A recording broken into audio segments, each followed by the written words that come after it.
vous n'êtes pas encore abonné, abonnez-vous et n'oubliez pas d'activer la chaîne de la cloche de notification. Abonnez-vous sur nos différentes pages Facebook et YouTube. Bonjour encore et bienvenue sur notre chaîne Carlo TV. Aujourd'hui encore, nous allons parler d'un thème très important sur le thème l'amour fraternel. Je pourrais dire aimez-vous les uns les autres. L'amour fraternel. Qu'est-ce que c'est que l'amour fraternel? L'amour fraternel est l'amour, est ce sentiment qui réside entre les frères, entre les membres d'une même famille, d'une même congrégation ou entre des personnes qui partagent une même vision. C'est l'amour qui régit, c'est ce sentiment qui régit les relations entre un frère et une sœur ou une personne et une autre partageant la même vision. Aujourd'hui, nous allons parler plus précisément de l'amour, de cet amour-là, car c'est une recommandation que notre Seigneur, notre Maître Jésus-Christ nous a donnée. Il est dit dans Jean 13 au verset 34 que « Je vous donne un commandement nouveau, aimez-vous les uns les autres. Comme je vous ai aimé, vous aussi aimez-vous les uns les autres. » C'est un commandement que Dieu, par Jésus-Christ, nous a donné de nous aimer les uns les autres. Aimer son frère, ça commence maintenant et ça commence aujourd'hui. C'est à toi, mon frère, d'aimer ton frère, d'aimer ta sœur.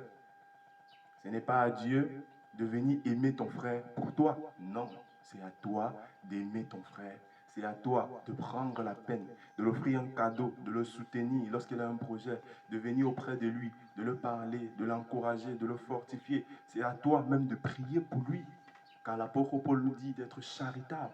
Et la charité est un amour extrême. C'est l'amour que Dieu a pour nous, que nous exprimons à notre frère. Voyons à présent que ce n'est pas un commandement qui date d'aujourd'hui. Si nous lisons dans le livre de Lévitique 19 au verset 18, si nous lisons dans Lévitique 19 au verset 18, là il est écrit, « Tu ne te vengeras point et tu ne garderas point de rancune contre les enfants de ton peuple. Point. Tu aimeras ton prochain comme toi-même. Je suis l'Éternel. » Donc c'est un commandement qui date depuis longtemps, qui date depuis le temps d'Abraham, depuis les anciens temps, depuis le temps de Moïse. L'Éternel a donné ce commandement, tu aimeras ton prochain comme toi-même. Tu ne te vengeras point, tu pardonneras ton prochain. Parce que l'amour, c'est aussi pardonner. Aimer, c'est aussi conseiller. Aimer, c'est encourager. Aimer, c'est fortifier. Alors l'Éternel nous a recommandé cet amour, d'aimer nos prochains, de nous aimer les uns les autres. Que cet amour soit réciproque entre nous. Nous voyons que ce commandement que Dieu a donné n'est pas un commandement qui date d'aujourd'hui, n'est pas un commandement qui date de maintenant. Non, ce n'est pas une invention que Jésus-Christ a faite, car tout ce qu'il a fait a été fait par la parole de Dieu. Parce que nous savons que Jésus vivait par « il est écrit ». Et voilà encore une preuve.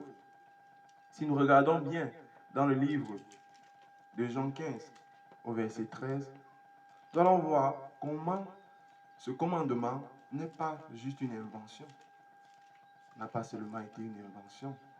Ce commandement a été donné par Dieu lui-même. Jésus dit dans Jean 15 au verset 13, « Il n'y a pas de plus grand amour que de donner sa vie pour ses amis. » Voilà encore une preuve de l'amour. Lorsque tu es à même de donner ta vie pour la cause de tes amis, pour les soutenir. Donner sa vie ici n'est pas toujours de mourir, mais c'est de se sacrifier, d'offrir de passer, de donner la priorité à ses amis.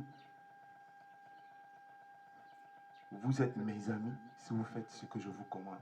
Jésus dit simplement là que lorsque nous aimons, nous faisons passer les autres en priorité par rapport à nous.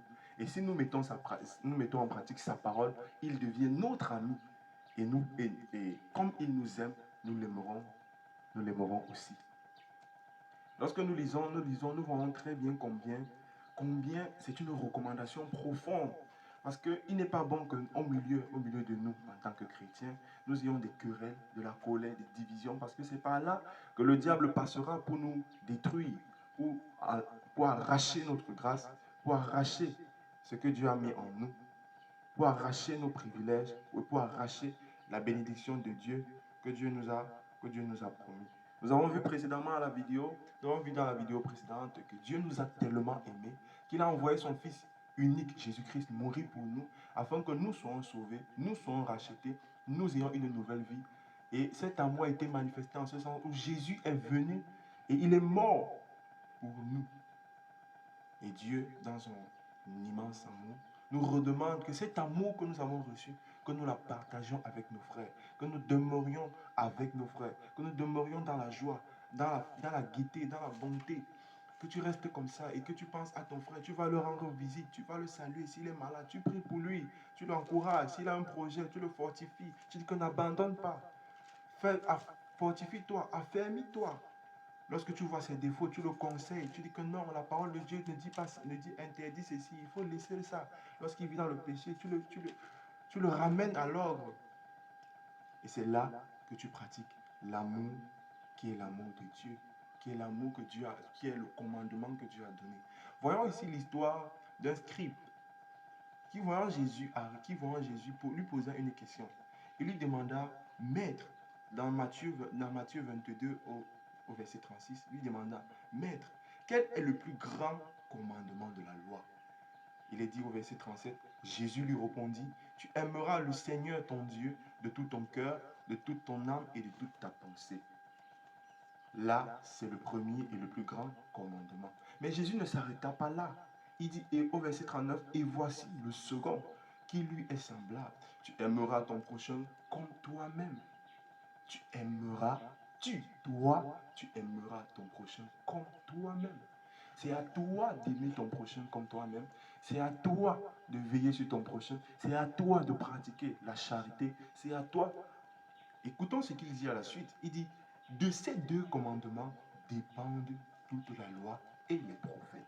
C'est-à-dire que toute la parole de Dieu se préserve dans ces deux commandements qui est premièrement d'aimer le Seigneur, notre Dieu, et d'aimer aussi en contrepartie nos frères, nos prochains, nos soeurs, nos parents. Ceci est la parole de Dieu. Aimer son prochain, c'est veiller sur lui comme je l'ai dit, c'est prendre soin de lui. Mais j'aimerais dire ici que c'est maintenant qu'il faut aimer son prochain. C'est tout de suite. C'est maintenant. C'est dès aujourd'hui. C'est après avoir écouté cette vidéo. Décide de pratiquer cette parole et tu verras la grâce de Dieu. Tu verras la grâce de Dieu. C'est maintenant qu'il faut pratiquer cette parole. Cette parole est sûre et elle est certaine.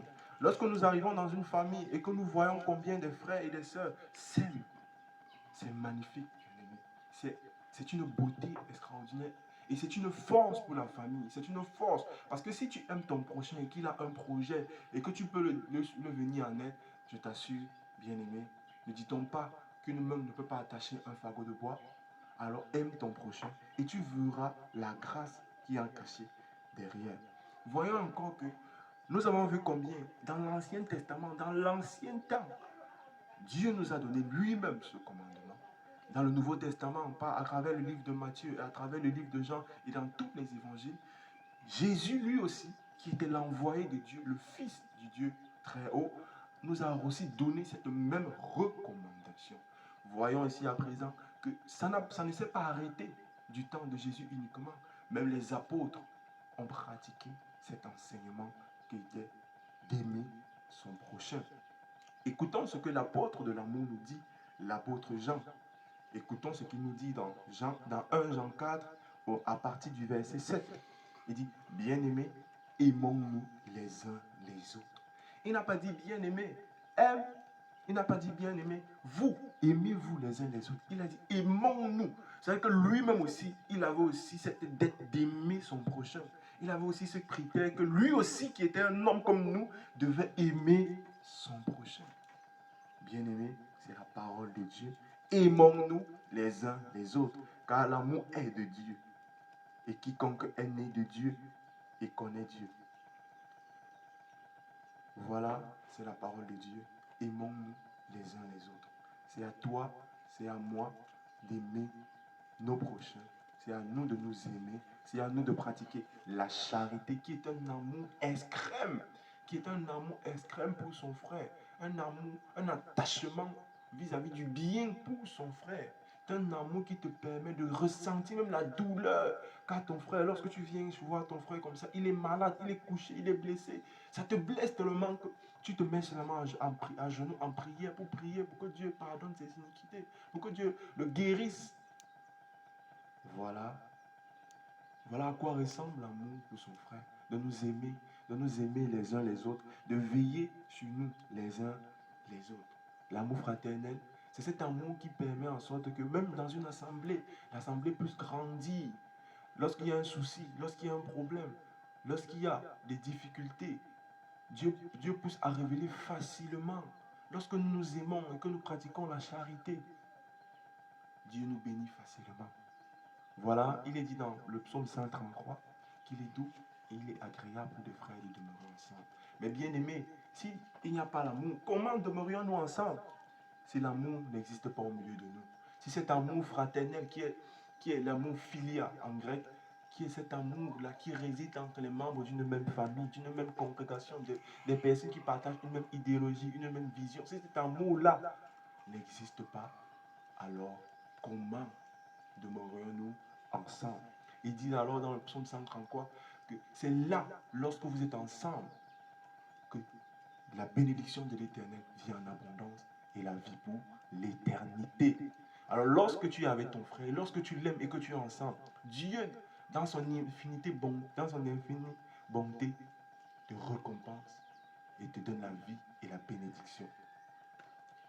Bien-aimés, ne tombons pas dans le piège du diable qui est de nous séparer de nos frères, qui est de nous séparer des personnes que nous aimons, de nos familles, de notre famille.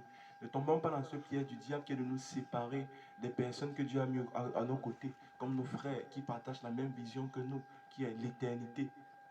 Bien-aimés, ne tombons pas dans ce piège. Et si même tu étais tombé aujourd'hui et que dans ton cœur, tu recouvres encore de la haine pour ton frère, tu recouvres encore de la médisance, de la colère, de la calomnie pour ton frère, humilie-toi et répands-toi, car le pardon est disponible encore aujourd'hui.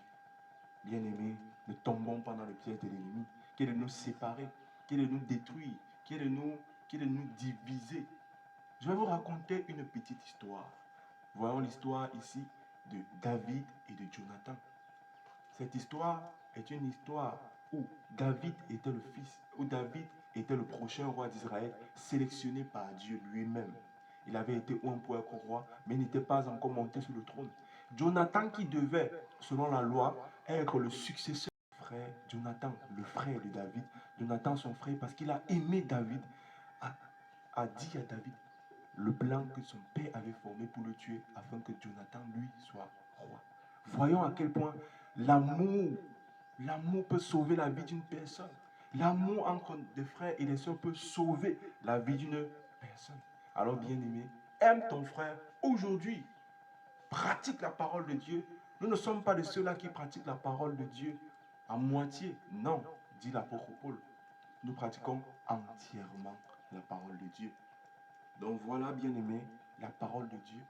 Décide aujourd'hui de la pratiquer, de mettre en pratique cette parole, d'aimer ton prochain, d'aimer ton frère, d'aimer ta soeur, d'aimer même jusqu'au plus petit. Et tu verras la bénédiction de Dieu. Que le Seigneur se serve de cette parole. Au nom de Jésus-Christ. Amen.